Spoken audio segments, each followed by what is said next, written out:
Hello, പുതിയൊരു വീഡിയോയിലേക്ക് സ്വാഗതം. നോക്കിയേ, രാവിലെ വിളക്കൊക്കെ കത്തിച്ചു. ഇവിടെ രാവിലെ വൈകിട്ടൊക്കെ വിളക്ക് കത്തിക്കാറുണ്ട്.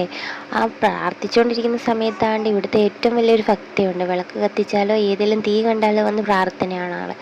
അങ്ങനെ പ്രാർത്ഥനയെല്ലാം കഴിഞ്ഞിട്ട് നേരെ പോയത് ജോലിക്കാണ്. ജോലി എന്താണെന്ന് വെച്ച് കഴിഞ്ഞാൽ കണ്ടില്ലയോ, താണ്ട് ഇതൊക്കെ തന്നെ ജോലി. എന്താണെന്ന് വെച്ചാൽ ഇവരെ പഠിപ്പിക്കുക. അപ്പോൾ ടീച്ചറാണ് ഞാൻ. അപ്പോൾ എൻ്റെ ജോലി എന്താണെന്ന് ഇനി ആരും ചോദിക്കരുത് കേട്ടോ. ആരും ചോദിക്കില്ലെന്നറിയാം, എങ്കിലും അങ്ങ് പറഞ്ഞേക്കാം. അപ്പം ഞാൻ വിചാരിച്ചു, എന്നാൽ ഇവർ വെറുതെ ഇരിക്കുകയല്ലേ, ഇവരെ കൊണ്ട് 2 പാട്ട് പാടിപ്പിച്ചാലോ എന്ന്. അങ്ങനെ 2 പേര് പാട്ട് പാടാൻ തുടങ്ങി.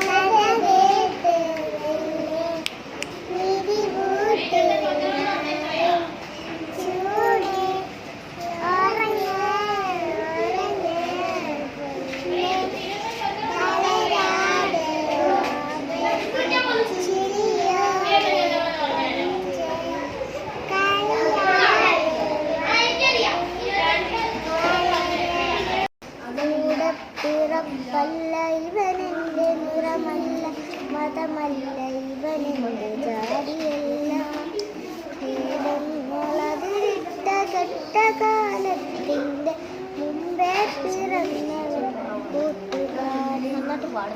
പല നിറമുള്ള കൊടികൾക്കു കിരണം പണി തീർത്തു സൗഹൃദ സ്വപ്ന സൗധം. പല നിറമുള്ള കൊടികൾക്കു കിരണം പണി തീർത്തു സൗഹൃദ സ്വപ്ന സൗധം. എങ്കിലാതിൻ്റെ നിരക്കമുടിഞ്ഞപ്പോൾ ഇലവച്ചു നാമുണ്ട് സൗഹൃദച്ചോർ. എങ്കിലാതിൻ്റെ മുഴക്കമുടിഞ്ഞപ്പോൾ ഇലവച്ചു നാമുണ്ട് സൗഹൃദച്ചോർ.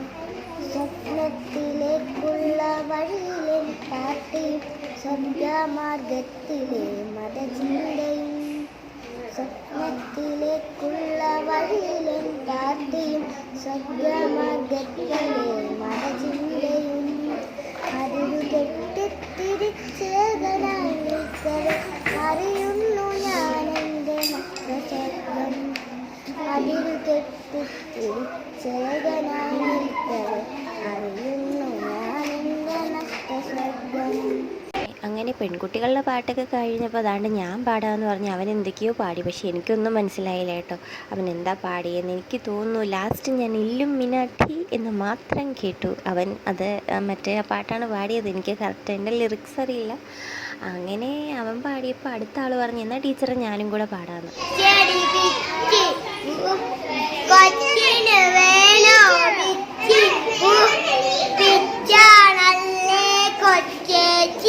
അപ്പോൾ ഇവർക്ക് ഏറ്റവും ഇഷ്ടമുള്ളൊരു സമയമാണിത്. ഇവർ പഠിപ്പിക്കുന്ന സമയത്തും എന്നോട് ചോദിക്കുന്നത്, ടീച്ചറെ എപ്പോഴാണ് പാർക്ക് വിടുന്നത്, എപ്പോഴാണ് ഞങ്ങളെ കളിപ്പിക്കാൻ കൊണ്ടുപോകുന്നതെന്ന്. എന്താണോ എന്തോ, എന്നോടുള്ള ഇഷ്ടം കൊണ്ടാണോ എൻ്റെ പഠിപ്പീരിനോടുള്ള ഇഷ്ടം കൊണ്ടാണോ എന്നറിയില്ല, എപ്പോഴും ഇത് തന്നെയാണ് ചോദിക്കുന്നത്. അവസാനം അവരെ കളിക്കാൻ വിട്ടു. അങ്ങനെ വീട്ടിൽ വന്നപ്പോൾ എന്താണ്ട് ഇത് കണ്ടില്ലയോ, ഞങ്ങളിങ്ങനെ എൻ്റെ അച്ഛനും ഞാനും കൂടെ അമ്മയും എൻ്റെ ആങ്ങളെയും എൻ്റെ കുഞ്ഞിനെയും വേണ്ടി നോക്കി നിൽക്കുകയാണ്. കാരണം എന്താണെന്ന് വെച്ചാൽ എൻ്റെ ആങ്ങള ഒരു മീൻ കഴിച്ചു. മീനെന്ന് വെച്ച് കഴിഞ്ഞാൽ നമ്മുടെ ഇതുപോലെ ആറ്റിൽ നിന്നൊക്കെ പിടിക്കണ മറ്റേ എന്തായിരുന്നു, വരാലാന്ന് തോന്നുന്നു.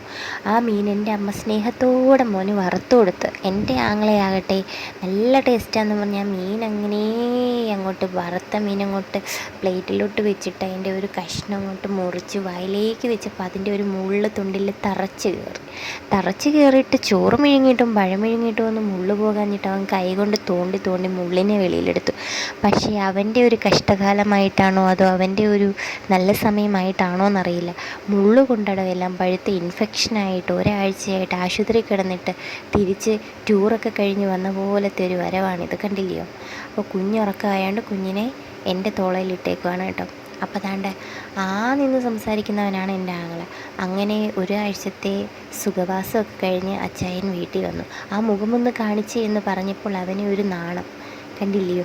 മുള്ളൊക്കെ കൊണ്ട് നല്ല സുഖജീവിതമൊക്കെ കഴിഞ്ഞ് വീട്ടിലേക്ക് വന്നു. പണിക്കും പോകണ്ട, ഒന്നിനും പോകണ്ട, സുഖജീവിതം. ആഹാ, എന്താ അല്ലേ. അതൊക്കെ കഴിഞ്ഞ് ഉറക്കം എഴുന്നേറ്റ് ഇതാണ്ട് എൻ്റെ കൊച്ചു തമ്പ്രാട്ടി മുറ്റത്ത് കിടന്ന് ഓടിക്കളിക്കുന്ന കണ്ടില്ലയോ. ഇതാണ് ഇപ്പോൾ ആശാത്തിയുടെ മെയിൻ പരിപാടി. നടക്കാൻ തുടങ്ങിക്കഴിഞ്ഞാൽ പിന്നെ നല്ല കോളാണ്. നമുക്കും ഇരിക്കേണ്ട, നമ്മളും നടന്ന് തന്നെ പഠിക്കുക. അതാണ് നമ്മളും എന്താണ് ഈ സമയത്തൊക്കെ ഇങ്ങനെ ആയിരുന്നായിരിക്കാം. ആൾക്കൊരു ചെരുപ്പ് വാങ്ങിച്ചു കൊടുത്തേ പിന്നെ ആളുടെ വിചാരം ചെരുപ്പിട്ടാലേ നടക്കാൻ പറ്റുമെന്നാണ്. ആ ചെരുപ്പിട്ട് നടക്കാൻ വേണ്ടിയിട്ട് അവിടെ പൂരം വഴക്കാണ്. അച്ഛനെ ആണെങ്കിൽ മറ്റേ എല്ലാ അമ്പലത്തിൽ പ്രദക്ഷിണം വെക്കുന്ന പോലെ വീടിന് ചുറ്റും 10 വലത്തെങ്കിലും അച്ഛനെ കൊണ്ട് വെപ്പിക്കും, എന്തോ നേർച്ചയുള്ള പോലെ. പിന്നെ ഇവൾ കോഴീനെയും പൂച്ചേനെയും പട്ടീനെയും ഒന്നും അവിടെ മുറ്റത്തൊന്നും കയറത്തില്ല കേട്ടോ. അവൾ എന്താ പറയണ്ടേ, വീട് നോക്കുന്നത് ഞങ്ങളുടെ ഒരു കാരണവർ സ്ഥാനത്താണ് ഞങ്ങളവളെ കാണുന്നത്. കാരണം അവളുടെ ഭരണം എന്നൊക്കെ പറഞ്ഞു കഴിഞ്ഞാൽ എൻ്റെ പൊന്നടെ സഹിക്കാൻ പറ്റില്ല, അമ്മാതിരി ഭരണമാണ് കേട്ടോ.